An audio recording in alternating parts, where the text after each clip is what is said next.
40 years ago, 50 years ago, 100 years ago, primarily the seekers were Indians. When they went to an ashram, they understood you're sleeping on the floor, you're bathing in cold water, you're going to the toilet in the jungles. The very, very few foreigners who came were foreigners who truly had left everything behind, wanted to leave everything behind, and come. Today, what you've got, and it's not just foreigners, it is Indians as well, but it's primarily foreigners, is people who want to be comfortable. They want to have an attached bathroom. They want to have running water. They want that running water to be hot in the wintertime. And yet, they're deeply spiritual seekers. And the fact that they want an attached bathroom and hot water does not diminish the intensity of their spiritual seeking. Facilities are basic, and yet everything that you need is there. The rooms have attached bathrooms. The majority of the rooms have Western-style toilets. So the majority of the guest rooms for people from abroad have Western-style toilets. They've got running water, they have electricity, they have hot water. The majority of them have views either of the Ganga or the river. They're very, very comfortable. No TVs, none in the whole ashram. There's nobody here who's going to force you to take part in an activity, to chant a particular mantra, to sit for a particular puja. Nobody's going to come to your door and say, this is starting, you have to come.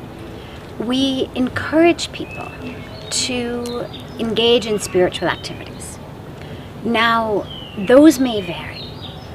For example, people may already be on a spiritual path. They may say, I want to come and spend 10 days in silence. I have a mantra, I have a spiritual practice, I have a meditation, I have yoga. I want to just be in my room or on the banks of Ganga, doing my mantra, doing my meditation. I'll come and have my meals once a day, and that's my sadhana that I want to do. We'll say fine. Nobody's going to say, oh, but how dare you miss the yoga class. This person is clearly in sadhana. Somebody else may come and say, I'm not much of a sitter. I don't like to sit for meditation. I don't chant japa. I want to serve. I feel closest to God when I'm serving. I'd like to work with the children. I'd like to, help in the office. I'd like to work with this project or that project. I'll say, great. They'll come, we'll give them work, and they'll do it. Ashram activities, the ashram has a schedule in which people are welcome to participate in as much of it as they'd like. It varies during the course of the year, actually. There are standard things. We have prayers from 5 to 6 in the morning. There's a satsang that takes place around 9:30 or 10, depending on the season. Again in the afternoon, around 3. Then we have our most beautiful and most famous Ganga Aarti in the evening, which is at sunset.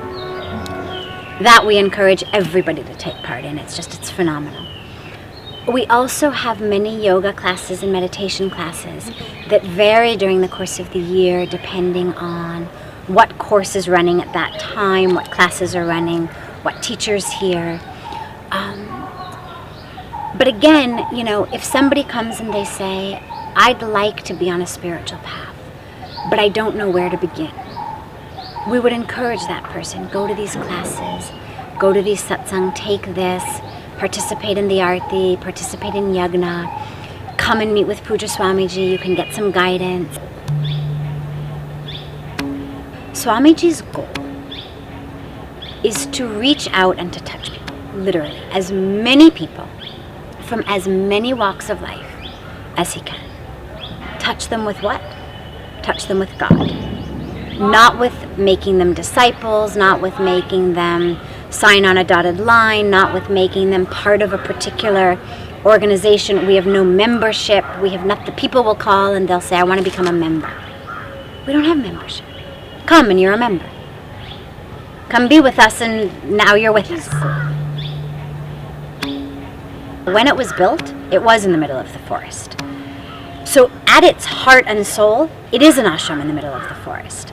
When it was founded, when it was created, both by the founder, Swami Shukdevanandaji Maharaj, and even in the 70s, when the present spiritual head, Swami Chidanandaji Maharaj, came, there was nothing.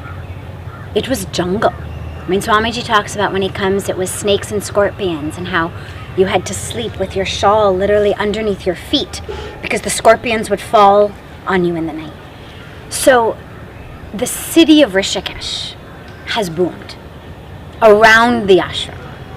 I do believe, though, actually, that at its heart and soul and in its core system, it really is an ashram in the middle of the woods.